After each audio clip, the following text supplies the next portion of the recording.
So we'll wait for a couple of more minutes and then we'll start. Yeah, Yeah. yeah, So till then, I mean, I'll just give a brief background of why we are here, and then we can proceed with the discussion. yeah, yeah, Yeah.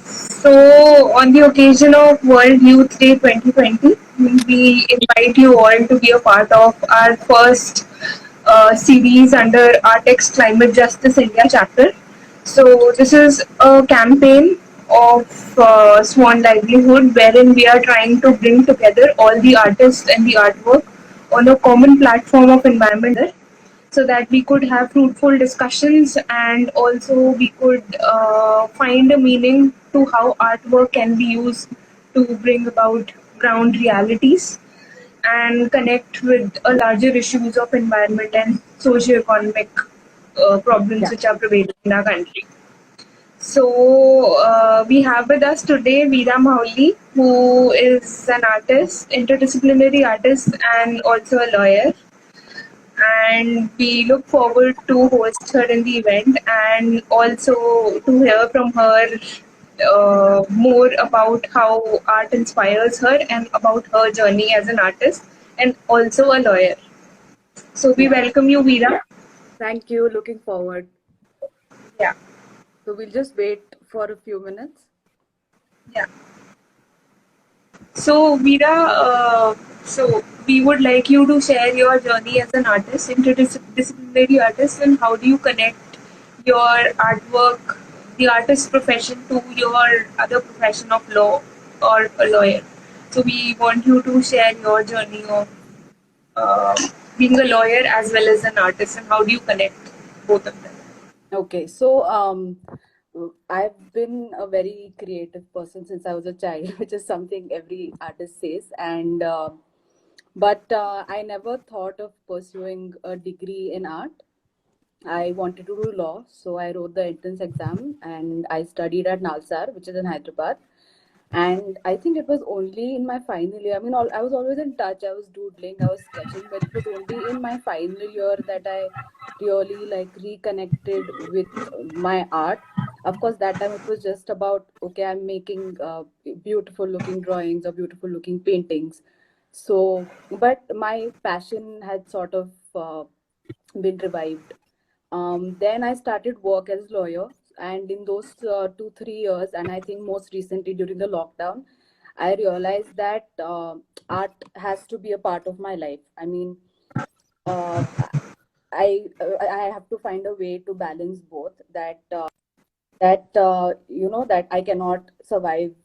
I mean, at least like live a happy life without having art to as a part of it. So I think initially, I mean, I always tried to maintain my own style, not get too influenced by what I saw around me, and I would draw a lot of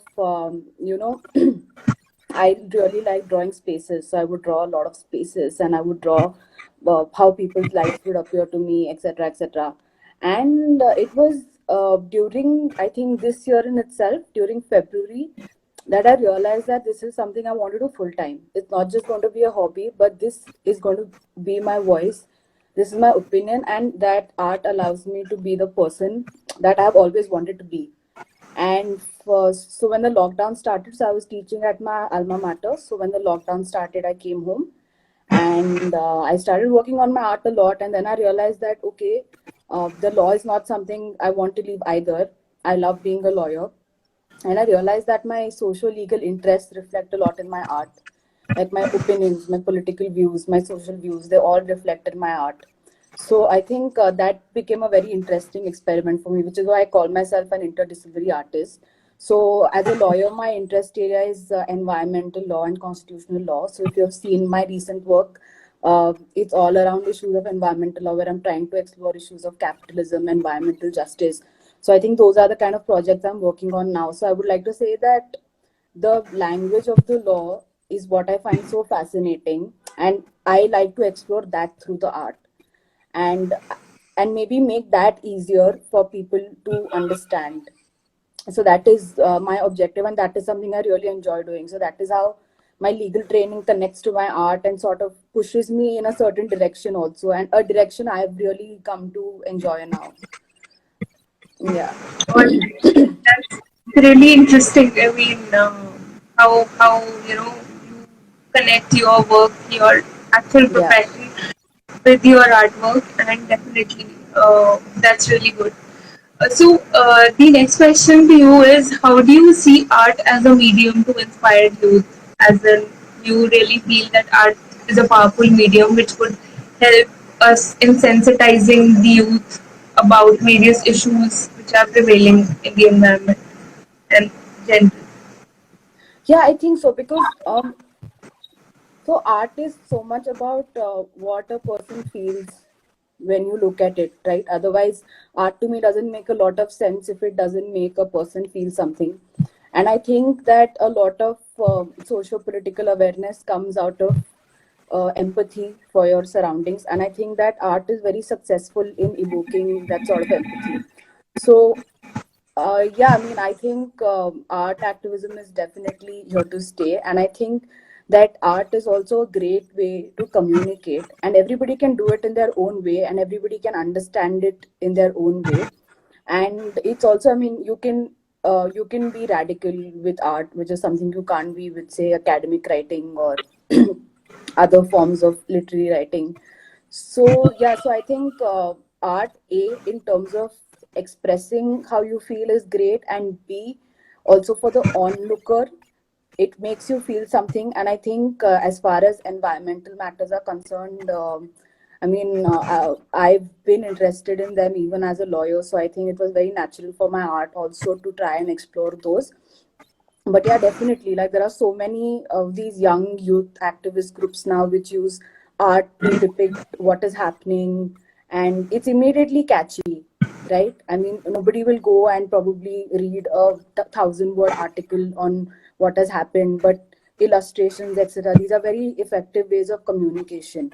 So yeah, so I think art that way, I mean, art activism can definitely engage people and uh, make sure that people can express what they want, and people can communicate what they want, and people can also draw from it the way they want to. Like, it's not imposing anything on you. Yeah. All right. And would you like to share anything about your upcoming artwork or any artwork which you made and it really intrigued you or it connects to the environment or the present scenario which is happening around us? Yeah, so actually, since the lockdown started, I've been doing my own independent research, which I also use in my artwork, which is when I realized that they're both sort of integrated. And I've been working on a couple of projects where I'm trying to explore.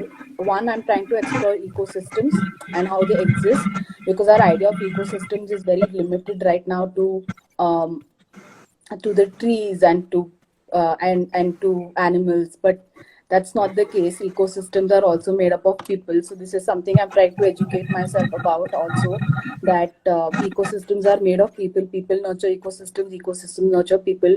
So I'm trying to engage more with the idea of community forest rights, etc., etc. And yeah, I mean, as I'm building that research on my legal front, I'm also trying to uh, showcase that through my art. I've also started my own initiative called Earth Advisor, which tries to bridge the gap between environmental policy and strategy or strategic litigation in a sense, and also utilize art activism. So for example, right now, with what's happening with EIA, everybody knows it's problematic, but I have seen people talk about how it should be taken to court. People don't know that it's already in court. It's already in three high courts, and there's an appeal in the Supreme Court which is going to be heard on the 13th. So I think as a lawyer, I can take this information and I can use that text and I can use that language and I can make it more accessible to people, because there is only, everybody has a limited amount of information, right? Whether it's environmentalists or even lawyers, or whether it's civil society activists or civil society groups. So I feel like I wanted to create a space where everybody could come together and collaborate, and yeah, and talk about, not just talk, but I wanted it to be a more action oriented space with regard to environmental law, policy, climate justice, etc. So yeah, so that's how Earth Advisor began. So right now I'm working on, I mean, I have Earth Advisor going. I'm educating myself, which is also a constant process because there's so much to learn about environmental laws, environmental rights, environmental justice. So I mean, I hope to continue doing that and also keep keep drawing from that in my artwork. So that is the agenda, and that's what I'm doing right now. So yeah, I'm also applying, I mean, I'm proposing a lot of projects, I'm applying for grants because environment and the climate crisis is really in focus right now. So there are a lot of people who who are saying that, okay, if you have a great project, we'll give you a grant. So I'm applying for those projects. I'm saying that, see, I'm a lawyer, I have the legal training, I understand the law, I understand the policy, and but I also have this skill in which I can put out this information. So I'm very interested in how I will be putting out that information. So yeah, sorry, what was the second part of your question? So second part was slightly. I mean, I'll just move from the question which I had asked to the conversation which we had, which Yeah. really intrigued me. So I was really curious to know what medium do you think? I mean, do you use in your artwork, which according to you would bring out powerful meaning to the stories or the data which is there otherwise? So I Would you think, like to share some? Yeah. yeah. So right now I use, okay, so for my latest series for ecosystems and the other one which deals with governmental apathy towards environmental issues, I'm using all my discarded Amazon package boxes, and I'm using, because in a way I want to show that it's inevitable. I mean, I don't want to show that, I'm some person who does not engage in any of this, that I don't order packages. I order packages, of course. I know that we all have to, sometimes it's inevitable. We all have to buy food in plastic containers. So I don't want to push for a reality where, you can say that, no, I will completely avoid this or I will completely avoid that. The idea is to make anything sustainable. So I got those packages, and I thought, what can I do of these? Because I suddenly got a lot of packages. So for one, I realized that maybe you can go to local stores if it's available, but sometimes things are only available on Amazon. So I decided to make artwork out of it. So I've always been a very do it yourself person. I mean, since I was a child, I've been cutting up my own clothes and like making my own clothes. So um, yeah, so I thought that I'll use that in my artworks, and I think that and some very powerful representation, like I used jute recently, and I made an ocean with a texture paste and on top of a cardboard box, and I just kind of put the jute wire around it as a barbed wire. And I use a lot of text in my work. So I've always been, I mean, since I was a child, I've been maintaining journals and diaries, and I always keep going back to them, that, oh, I had written this quote then and I really liked it, or uh, this is what I had written back then, and this is what, and I can use it somehow now. So I keep revisiting them. So I actually have like my whole catalog of journals on me. So I realized that that is also something that can be used very distinctively in my work. So I rely on a lot of text. So if you see all my artwork, it will have some sort of a text, and it might not be fully explanatory, but again, I like to leave it to the viewers that, okay, I've used this word, and you connect what the word means to the image and what it means to you. So with this ocean and the jute wire example that I was giving, I just wrote choked. So in my head, I was thinking about how, you know uh, we are kind of choking the ocean. I mean, we read about all the garbage that's being thrown into the ocean, and how it is literally choking oceanic life. So that's what I was thinking about, but it's very interesting to know what somebody else who sees that could think about it. So I think, in a way, I mean, for me at least, like recycling stuff that you would otherwise find no use for is a very effective medium in my art. And I think installations and sculptures can be really, really, really useful. So I'm actually looking forward to doing installations. I mean, if I get one of these project grants, so my endeavor will be to show that, okay, everybody knows they have a right to clean environment, but not many people know where it comes from. Not many people know that there's a case called MC Mehta that's been going on in the court since 1980. There's a case that's been filed against the air pollution in Delhi. People don't know this.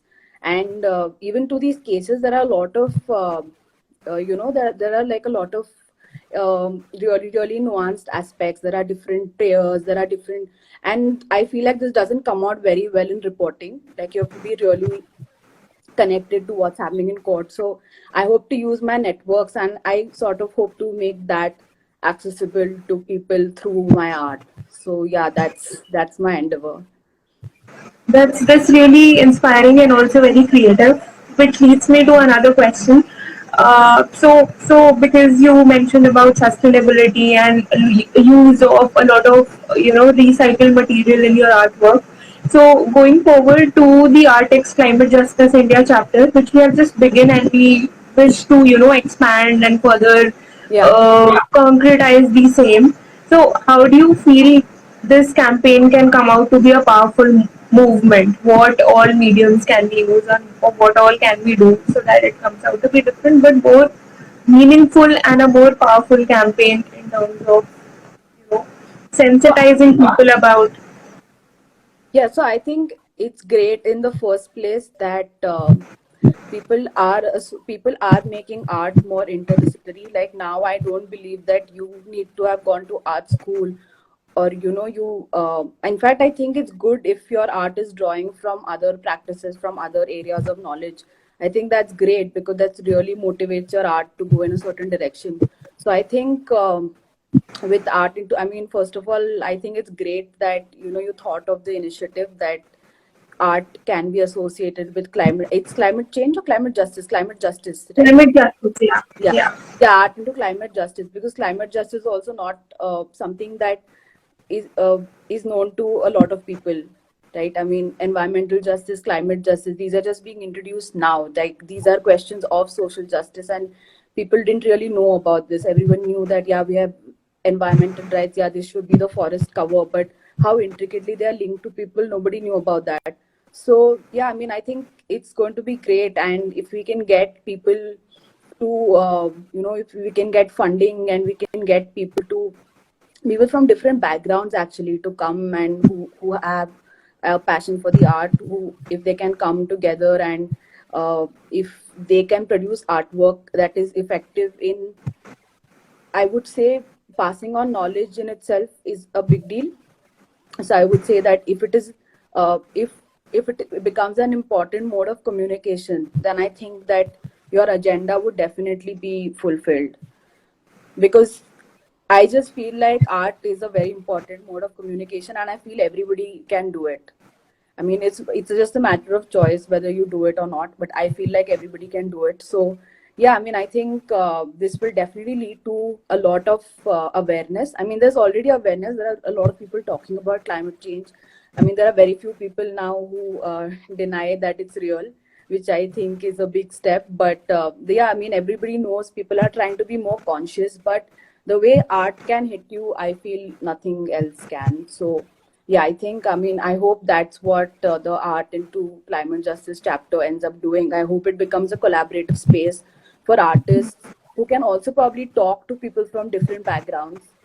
And maybe I want to talk to an architect. If I'm making a sculpture, I want to talk to someone who knows about what kind of materials I can use. Because, it's very important to draw from each other's knowledge at this point. Yeah. So yeah, so that was quite inspiring and quite useful. Which leads me to another question on how can art or artwork can bring about ground realities, as in relating to socio or environmental causes which are prevailing in our country. So, be it medium or various events. So, how do you feel that these we can use various or a mix of media to bring about the voices from the grounds of Yeah. the artists or maybe the artisans. Yeah. So your insights on the same. Yeah. So, I think it is very important to draw from traditional knowledge systems and traditional knowledge communities, because they have been, I mean, what we understand of their environment. Okay, I'm going to take the example of the Northeast. What we understand of the Northeast, we understand as the other. We have to realize that they have been living there, they have been nurturing that environment, and the environment has been nurturing them. So yeah, I think it's very important to, I mean, it wouldn't be right to say that, yes, I am going to go and I am going to go and try and understand a narrative. But there are indigenous people who are doing this work. And I can talk to them and I can tell them that, okay, I have this tool, I have my art, and I want people to understand what work you're doing at the grassroots level.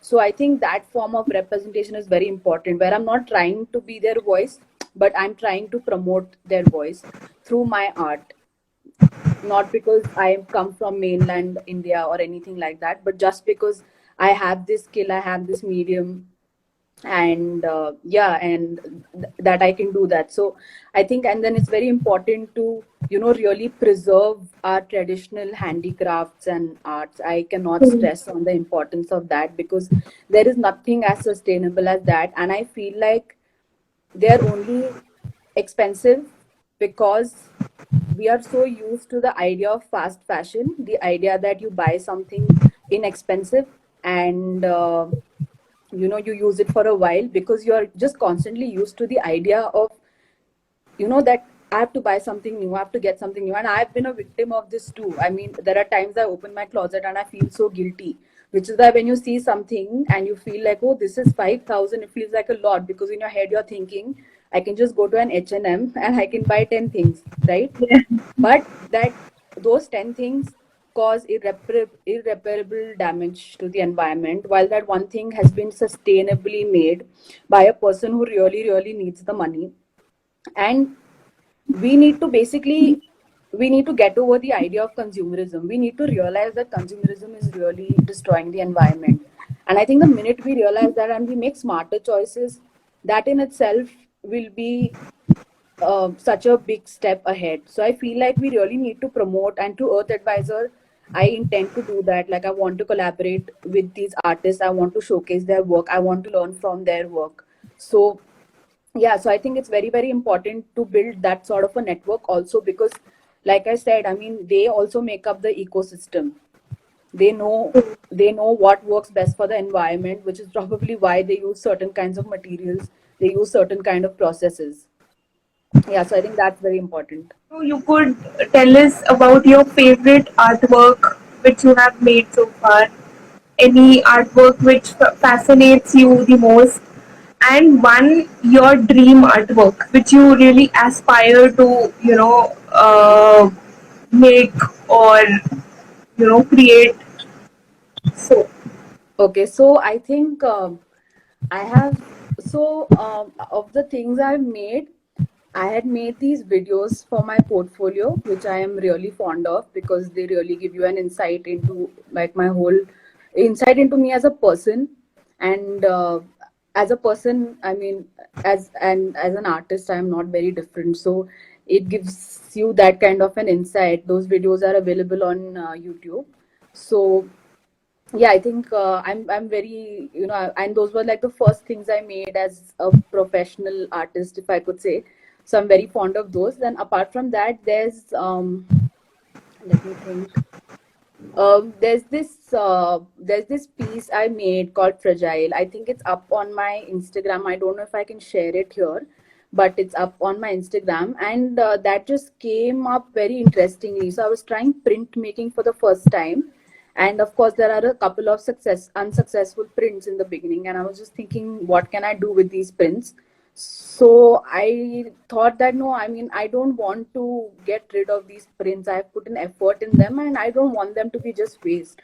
So I kind of stuck all those prints together, and I used like a bunch of media. I used texture paste, I used glue, I used gold foil. I just put in things together, and that's what I like a lot about my process, that I never have an intention. I don't know where I'm leading to, and I think I find that very exciting.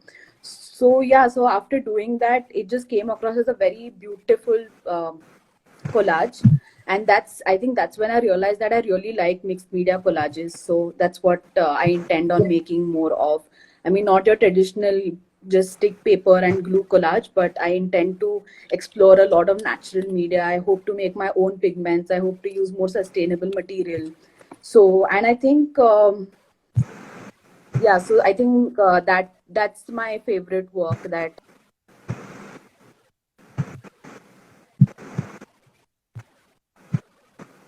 I really want to experiment with new media. I really want to experiment with audio visuals. So, ideally, I would like some kind of an audio visual installation to be made, where there's a lot of, I mean, where I really, really have to think about how to put information out, because I want to put information out about environmental laws, about environmental rights, etc., etc. So I think that's going to be a really great challenge, that if I combine audio visuals and installations and mixed media, then how do I put the information out? So I just imagine like creating a big sort of a structure where people can walk in and they're kind of surrounded by that kind of information, and yet it's not overwhelming, it's not boring, it's not statistic, it's information that they have no choice but to grasp, yet it's not imposed on them, if if that makes sense. But yeah, Yeah. so that would be my, yeah, that would be my ideal artwork. And I'm hoping that if one of these like grants comes across, then I'm definitely going to do that. So yeah, that's my dream artwork. Okay, great. That's really interesting. Uh, and anything else if you would like to share about your artwork, or anything interesting, or your inspiration, or any message to our artist community which you would like to share? So I think the only thing I would like to share is that, because I went through this period where I was on Instagram a lot, I was following a lot of artists, and I felt like, okay, that is something you can hang on the wall. And I kept feeling like I'm not making anything that people will buy and hang on their wall. And I realized that that's absolutely not important. I mean, the purpose of art is not just to hang on walls. Everybody makes art for different reasons. So just find your purpose, why you are making art, and that's all that matters. And everybody's going to have a different style, and it's okay. Like my style has evolved a lot. I started with ball pen sketches. I used to make sketches with a Reynolds pen, and from there I have really evolved. In the middle, I only used to draw plants with watercolors. So it's okay, you will see other artists work, and you will feel like, wow, that's great. And that's a good feeling. I mean, you should try to take it as a good feeling, that okay, here's a work that you really like, here's a work you really admire, and you'll never be able to reproduce it. The only thing that work will do for you is to help you develop your own work, your own style. So I feel like as an artist, a lot of time you feel conflicted, that am I just copying somebody else's style, or am I developing my own style? But I feel like as long as you're not consciously reproducing something somebody has made, I feel like everything you see and everything you hear and everything you listen to, everything you touch, it all develops your art. So art can never be uninspired. Like, it's never going to be original from the scratch. Like, there are so many times when I have seen something and in my head I've thought, yeah, I want to do something like that, and I've ended up producing something completely different, but it started with the thought that I want to produce something like that. So yeah, so my advice would be, don't compare yourself to people, and make your art for your own purpose. Yeah. That was really inspiring. Thank you so much, Hira, for No problem. for sparing your time and being with us to share so much information and such useful information. And Thank you. yeah, and we look forward to have you in couple of more events in future, and we would keep Yeah. you informed about the same. Yeah, thank you so Yeah. Yeah. I much. look forward to Yeah, my collaboration with Art into Climate Justice. definitely, definitely. Yeah. Thank you. Thank you. Bye. Bye.